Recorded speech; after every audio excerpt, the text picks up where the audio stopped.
Thanks to the publisher, Spiral Up Games, I've had a chance to play through an early demo of the Swordsman Studio's upcoming title, Wandering Sword. And today, I'd like to take you through a sponsored first look and deep dive into this upcoming tactical Wuxia title. I'll give you a brief summary of the hook of the game without diving into too many spoilers, an overview of the combat, my first impressions of the game, and even some tips and tricks for you to keep in mind as you dive into the demo, which is now available as part of the Steam Next Fest. And you can find a link to the demo in this video's description. Thank you, Spiral Up Games, for sponsoring today's video. For me, every good RPG needs a good story, something unique that can draw you in right away. And Wandering Sword straight away gets points for the uniqueness of the setting within ancient China. The game begins with a wandering swordsman escorting a carriage through a rough part of the countryside. Unfortunately, this caravan gets caught up in the crossfire of a deadly feud. Luckily for our protagonist, among the caravan he's escorting is the Wudong sect leader who saves our hero's life during the encounter. Over the next several days and weeks, he recovers his strength through harnessing the power of his qi under the tutelage of a strict yet caring martial arts master. And if this sounds like the setup for a classic wushu gung fu flick, then you're absolutely on the right track for what to expect from the rest of this demo. Because the story of the game has a big emphasis on martial arts, let's talk about the combat first. Encounters in the game begin when bumping into enemies on the world map. Some enemies will seek you out, while others don't seem to be too aggressive in pursuing you across the map. So in some areas, you'll be able to avoid combat, but in other areas you might find yourself getting inundated with wave after wave of enemies.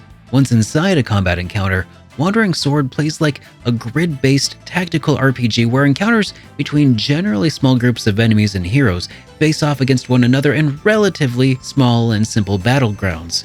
This lends the game toward short, fun bursts of combat rather than the longer and sometimes drawn-out battles that'll occur in other strategy RPGs. Even the largest of encounters in this demo were able to be completed one way or another within about 10 minutes. However, most encounters are far shorter, lasting only a few rounds that might be closer to 30 to 60 seconds each on average. I think this helps make the game feel really accessible for fans of turn-based RPGs to start dipping their toes into the tactical RPG genre. Wandering Sword also uses something kind of like an ATB-style turn-based order system, so some characters will have turns more frequently, or can temporarily increase the rate of stamina recovery using certain skills to greatly enhance that character's turn economy.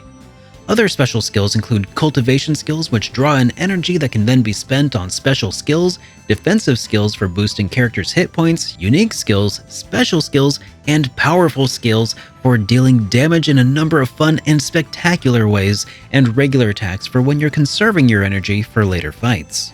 The character progression within Wandering Sword is extremely flexible and borrows a feather from the cap of more typically Western-style RPGs, where the player is given the agency to guide the growth of the party members by investing points into different weapons and different special skills. If you're going to play the demo, this next part is very important.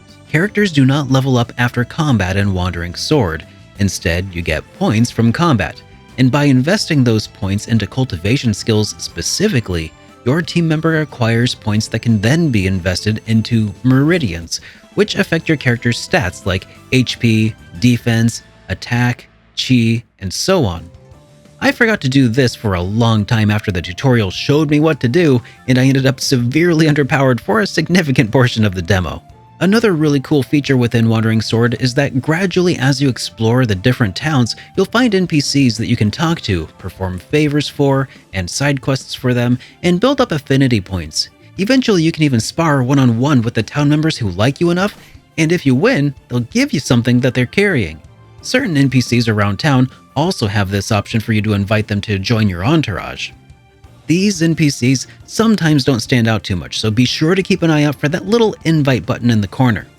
In order to get them to join you, shower them with gifts of things that they like, such as weapons, rare items, and such, and eventually when their affinity for you is high enough, they'll begin following you around and fighting alongside you in combat.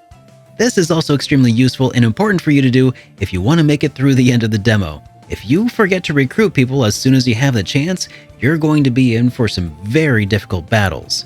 By the end of the demo, I had 4 permanent party members, which turned previously impossible encounters into really fun experiences, but I forgot to recruit people for a long time. and as a result, I ended up with a lot of game over screens. And what's really cool about all of these NPCs that you can recruit is that when they join up, the player has the same customization options to build them up in different ways. In various shops across the land, you can even find new skill books, which can be used to teach all of your party members new skills that can be then used in combat, and then level those up to become even stronger and stronger. The explorable world within the Wandering Sword demo is a small taste of a much larger land that will be fully explorable in the full release of the game down the road. But for now, there are a few main points of interest. There's the small town that our protagonist recovers his strength in during the beginning of the game. To the south is a little mountain village that is terrorized by a mountain gang. Southwest of that town is a forest full of wild boars.